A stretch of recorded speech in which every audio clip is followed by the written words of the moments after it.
Hi, welcome back. We're going to continue in Masechet Beitzah, where we left off the last time, in the fifth Perek, Perek with Mishna Gimel, the third Mishnah.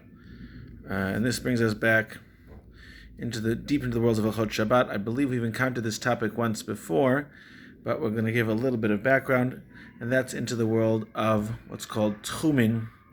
One of the interesting topics that comes up in the world of Hilchot Shabbat is what's called Tchum Shabbat, is how far you can travel from your home or from your home base on Shabbat. There's a pasuk in Parshat B'Shalach, Al Yetzei Ish Mimkomo B'Yom HaShvi'i. A person should not leave his place, his home, what's translated as home base, from his home location, his hometown on Shabbat, which is understood by the Chachamim to mean that you shouldn't be traveling, let's call it 2,000 amot, outside of your home town, your home city on Shabbat. I believe we spoke about this once before.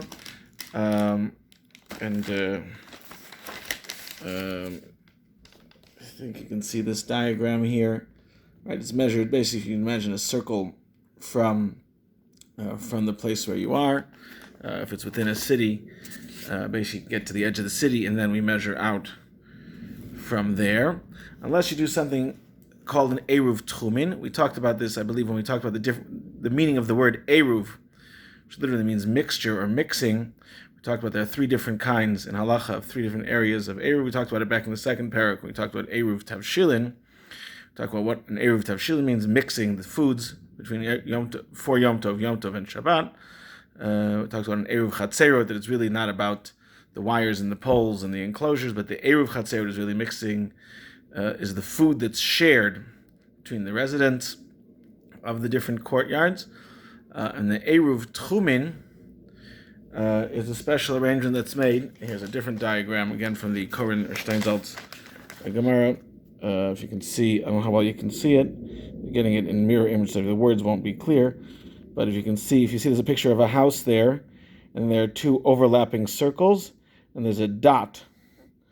So the dot, the home, there's the circles are each one meant to represent a radius of 2,000 amot. The idea being that you can't go more than 2,000 amot from where you are if you don't make an eruv. That's if you stay based at your own home. But if you make an eruv, next to the dot it says the word eruv. You're seeing it in backward. You're seeing it in reverse, so you can't probably read it. The point is, if you say before Shabbat, I want my Shabbat residence, I want to start my Shabbat at this other point, which has to be within 2,000 amot of where you started. Otherwise, you can't be there. You can't get there. You can't start. Otherwise, you're out of bounds, so to speak, when you start Shabbat. If you say, I want my starting point on Shabbat to be at this other point, you can continue from that point another 2,000. You can get to that point, and then you can continue another 2,000 amot in that direction. You've, of course, disqualified in the reverse direction. I can't point because I only have so many hands. In this direction, or you can't go back here because now you've made that out of bounds, which you would have been able to had you stayed at your home base. I mean, that's the idea of an Eruv Tchumin. You're sort of mixing, you're changing around where you're based on Shabbat, based on right. The Gemara gives of course, an example. Why would you want to do this? Let's say there's there's a Chacham. Let's say there's someone giving a drasha in the neighboring town. You want to get there, and it's 3,000 amot away. You want to be able to go there on Shabbat. The Gemara in Eruv, there are all kinds of interesting cases. You're not sure whether he's come to this town or that town. Can you make a contingency? That's not our topic. We're not learning Eruvin. But our Mishnah deals with an interesting case. What about if you own property or if you own animals? So are they automatically bound by the tchum of the owner? Right? If they're your property, are they bound by your tchum? Are they bound by the restrictions of where you can go? Let's say I give you something that's mine. Can you take it as far as you can go, or does it have to go only as far as I can go, or vice versa? Right? If you have something of mine, I have something of yours, etc. Or what if there's an arrangement in advance?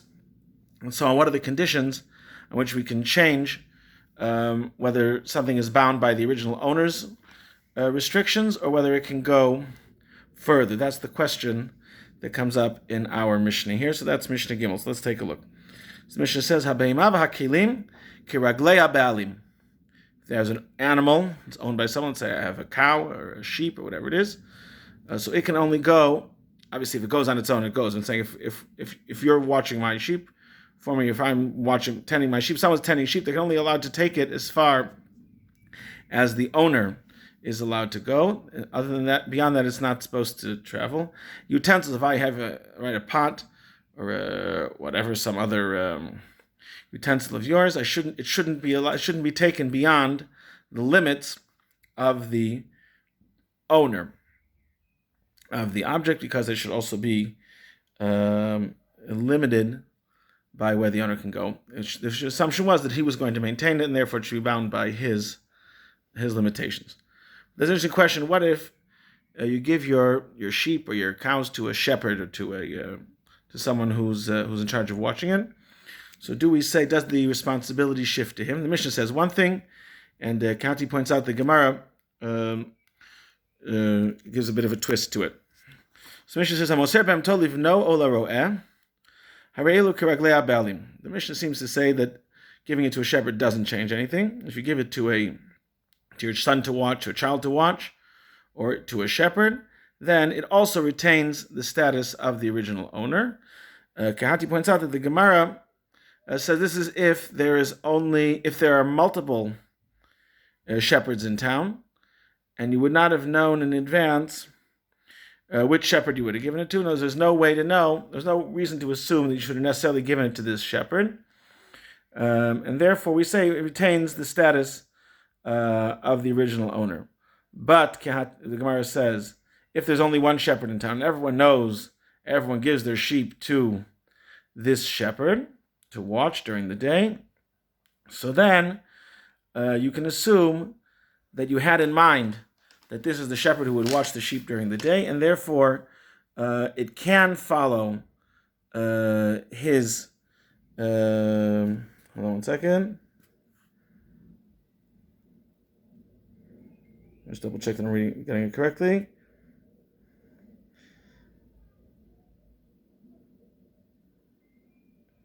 Even if you only gave it to him on Yom Tov, you can go according to the shepherd's regulations, and it does adapt based on the assumption that you would have given it to him. Okay, that's that part of the Mishnah. And okay, there's one last case in the Mishnah, and that is also an interesting example. What if there are items in the house that, let's say it's a family, but certain things in the house are set aside or designated for one member of the family. Let's say clothing, right? Articles of clothing, very often, in some families more so than others. Let's say this is my shirt. Right? No one else in my family very likely. In some families more often than others, right? Some families, siblings share clothes. In some families it doesn't happen so much. Some families leads to fights, we're not talking about that. It's right. We say this is something that's used by this family member in general, even if it's not an absolute. That we say it's designated or primarily used by one family member. So then we say harein kiraglav, harei elu kiraglav. So then, even if another family member uses it, the garment, the item is limited by the person who usually uses it. It follows the rule of the beginning of the Mishnah, where we said that items follow their owner's limits. So if, let's say, one brother said he was planning on traveling to the east, and the other brother said he was planning on traveling to the west, so if the brother was planning on traveling to the west, borrows his other brother's shirt, he can't take it with him to the west. He has to, because it's limited by the boundaries of the other brother. If they're used by everyone, let's say in that case I just said, if there are items, if there's one brother was planning on going to the east, another brother was planning on going to the west, and there's something which is shared by both of them, so then it's actually limited only by the common space that both of them would have been able to use. So let's say, let me use another diagram. If in the diagram I had before, let's say the overlapping space between the circles. Let's say one was planning on going to the east, one was planning on going to the west. So you can imagine the overlapping space between the circles would be the only space that they would be allowed to take those articles. So basically, the upshot of this Mishnah is that if you have articles, property, it is limited by the Shabbat regulations, by the Tchum regulations of its owner. That would be the upshot, basically, of this Mishnah.